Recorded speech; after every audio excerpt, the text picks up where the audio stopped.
une fois, il y a de cela très très très longtemps, dans un royaume éloigné, vivait une famille. Dans une toute petite maison en bois rond, qui était loin, loin, loin, loin dans la forêt. Dans l'imaginaire du public, Une forêt sombre. une conteuse, un conteur, le plus souvent, c'est ça. Elle n'avait pas d'argent.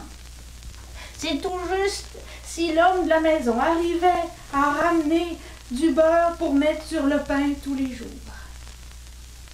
Mais c'est là. Créez-moi. Créez-moi pas. Où ça? C'est là que Yard est apparu. Ouais. Surtout, on dirait que leurs contes sont comme tombés du ciel, qu'ils ont appris comme par magie. Mais moi, les conteurs que je connais, ils ressemblent pas du tout à ceux-là. Puis il faut qu'ils travaillent pas mal fort pour trouver leurs histoires puis apprendre leurs contes. Une fois par mois, les membres du Cercle des conteurs des Cantons de l'Est se rencontrent dans les locaux de la Maison des Arts de la Parole à Sherbrooke. Et on a besoin de... Ils y échangent des nouvelles, discutent de spectacles à venir et aussi pratiquent leurs nouveaux contes devant d'autres conteurs afin d'obtenir de la rétroaction. Mettre leur feu au toit des maisons.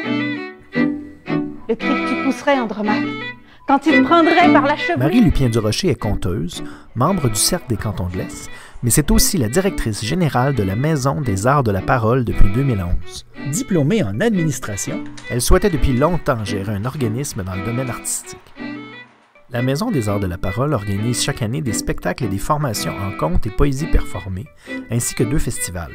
Les jours sont comptés en Estrie au mois d'octobre et le Festival du texte court en mai. À courir. Mais Marie est aussi conteuse à part entière.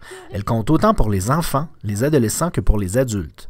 Originaire de la Montérégie, elle a compté là-bas, en Estrie et à Montréal, en France et même en Martinique. Son répertoire est fait de contes merveilleux et de grands récits comme l'Iliade et le Conte de Monte Cristo. Arrêtez! Autrefois, je ne racontais que les contes que j'écrivais. Je ne savais pas à l'époque ce que je faisais, c'était raconter. Mais de fil en aiguille, j'ai découvert le répertoire traditionnel que j'aime beaucoup. Ça nous vient de très loin. Ça porte quelque chose de très, très humain. Donc maintenant, je fais plutôt du traditionnel. Éric Gauthier est conteur et auteur de romans et nouvelles fantastiques. À ce jour, il a fait paraître 2 recueils de contes, 3 romans et plusieurs nouvelles. Natif de l'Abitibi, il se définit lui-même comme un informaticien défroqué.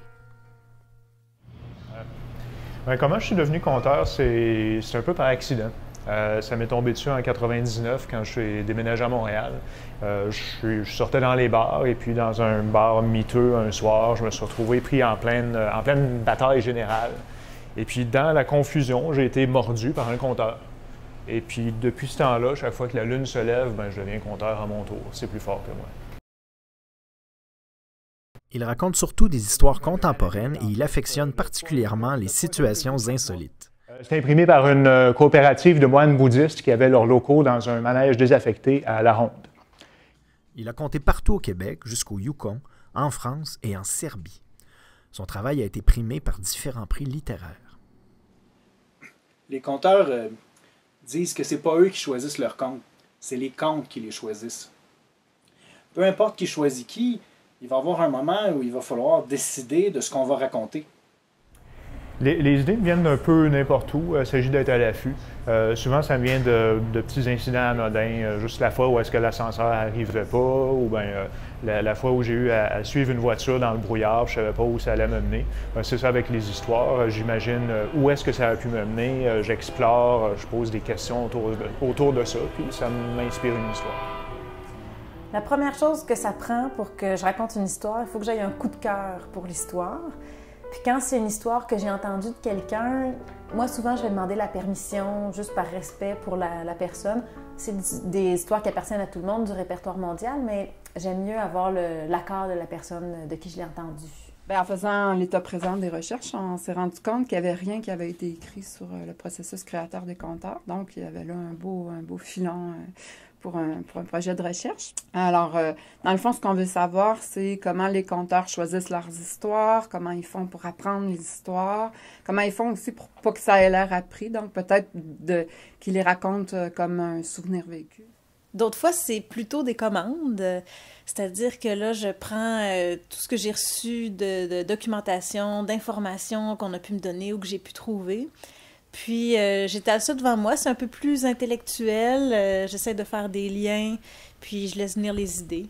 Donc, je procède par association d'idées, j'ai un mot central, j'ai mon idée centrale, je développe autour de ça. J'ai un ami conteur qui appelle ça mes pentagrammes. Ça me mène loin des fois. Donc, c'est d'autres types d'états de texte. Puis encore là, j'avais l'impression que c'était un beau défi de demander au conteur, ben, ça serait quoi vos états de texte, là? Donc, de la première note à une trace dans un carnet, à un tableau de quelqu'un qui lirait plusieurs versions puis qui vérifierait quelles sont les variantes, quel est le compte type, tout ça, jusqu'à l'enregistrement ou la captation de spectacle. Ou alors, ça peut se passer tout dans la tête du conteur aussi. Donc là, c'est sûr qu'il y a un beau défi parce qu'en littérature, ben, on a nécessairement un manuscrit probablement. Alors qu'en conte, si on n'a pas publié le texte, si on l'a joué sur scène, ben, on n'a pas ça. Quand j'ai une idée, je la note. C'est mon processus. J'ai mes cahiers d'écriture. Je tiens un fichier d'idées bien ordonné dans mon ordinateur. Et puis surtout, j'ai toujours de quoi écrire sur moi. J'ai toujours des bouts de papier comme ça. Peu importe où l'inspiration frappe, ben, je suis prêt.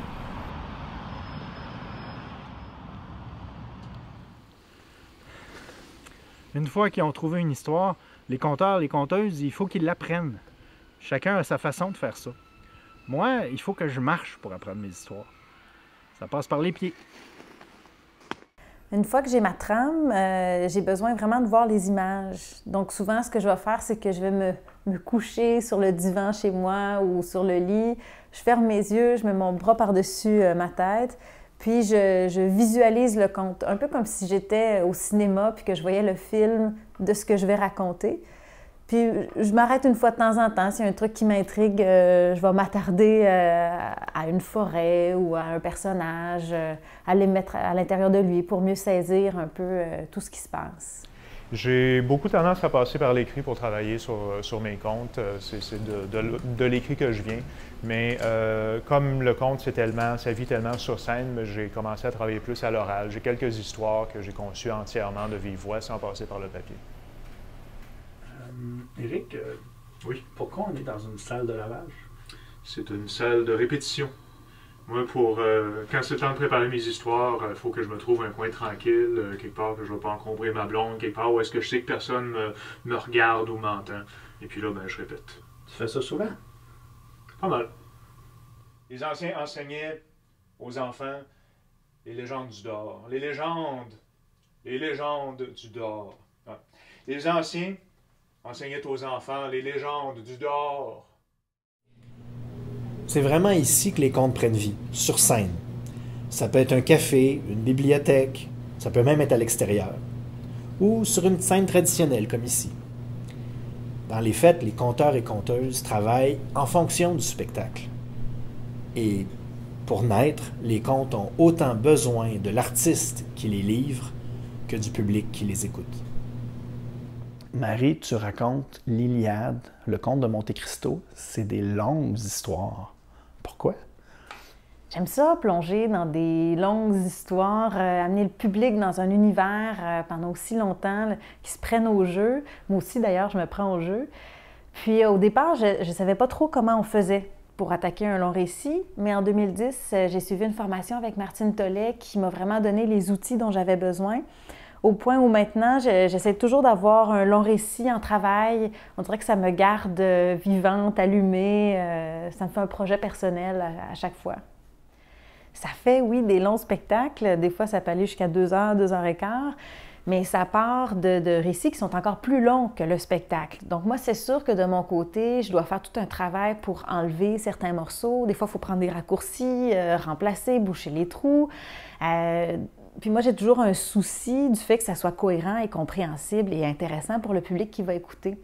Donc, ce que je fais souvent, c'est que je vais organiser des chantiers. Donc, je vais demander à des spectateurs, monsieur, madame, tout le monde, ou des conteurs, peu importe, de venir. Je vais faire juste un extrait du récit, le début ou la fin, ou un petit bout du milieu. Puis ensuite de ça, je prends le temps de discuter avec les gens, leur poser des questions. Qu'est-ce qu'ils ont compris, qui ont aimé, qui ont moins aimé. Puis à la fin, quand je mets tous les morceaux ensemble, bien, ça m'assure que quand je vais faire le récit au complet, les gens sont intéressés, qu'ils comprennent qu'est-ce qui se passe. Bien, j'ai la chance de vivre avec quelqu'un qui a un regard critique très aiguisé, qui connaît les spectacles de contes et puis qui connaît mon style aussi, qui peut me dire si mon histoire, mes nouvelles histoires marchent bien, me collent bien à la peau. C'est très utile d'avoir ce regard-là. On va discuter de mes histoires, je vais lui présenter des nouveaux textes et puis je vais avoir ses impressions. On discute de stratégie aussi pour ma carrière généralement. Mon répertoire évolue. Il y a des histoires que j'ai arrêté de raconter parce que je les sentais moins, ça me représentait moins ou parce que les gens ne les recevaient pas comme j'imaginais que ça serait reçu. Et puis mes spectacles aussi vont changer. Même un spectacle bien établi, je vais me permettre de jouer avec d'une représentation à l'autre. Parce que le conte, on le sait, c'est un art vivant, donc ça continue à vivre sur scène, ça continue à rouler, puis probablement qu'à chaque fois que le conteur fait le spectacle, bien, il y a des différences nécessairement. Fait que ça, c'est fascinant, parce que c'est un art mouvant, dans le fond. Quand le travail de la conteuse ou du conteur est-il fini? Possiblement jamais. Mais il arrive le temps où elle est prête à livrer son histoire, où il est prêt à la communiquer à un public. Le cri que tu pousserais, Andromaque, quand ils te prendraient par la chevelure pour t'amener comme esclave jusqu'à leur navire. Le cri que pousserait notre enfant quand il prendrait par le pied pour le laisser tomber du grand mur. Jamais, jamais, Andromaque, je pourrais le supporter. Il faut que j'y retourne. À ce moment-là, Hector s'est retourné vers son petit garçon qui se débattait dans les bras de la servante. Il a tendu les mains pour le prendre, mais il s'est débattu encore plus. Il s'est mis à pleurer.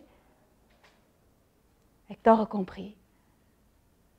Il a enlevé son casque. Et là, son fils s'est laissé prendre. Il l'a serré dans ses bras, puis il l'a remis dans les bras d'Andromaque. Les larmes roulaient sur les joues de sa femme. Et puis Hector a remis son casque. Il a fait demi-tour.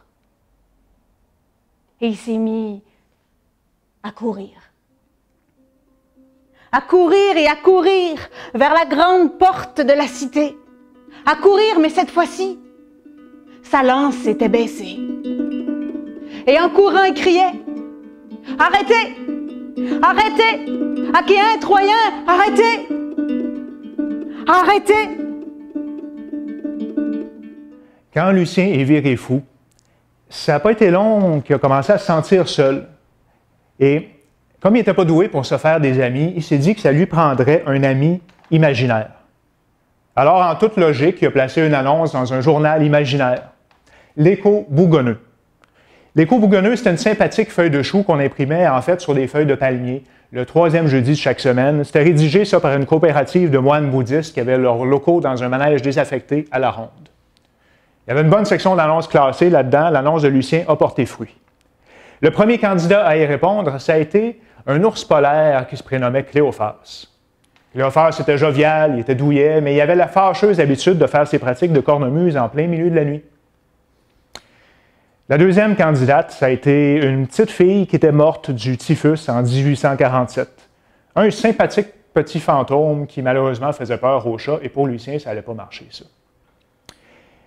Le troisième candidat, ça a été un drôle de gars, un genre de fils de riche avec la mâchoire carrée, un gars sophistiqué, qui, la nuit, enfilait un costume sombre avec un masque, avec des oreilles pointues, avec une grande cape de chauve-souris, et qui partait combattre le crime.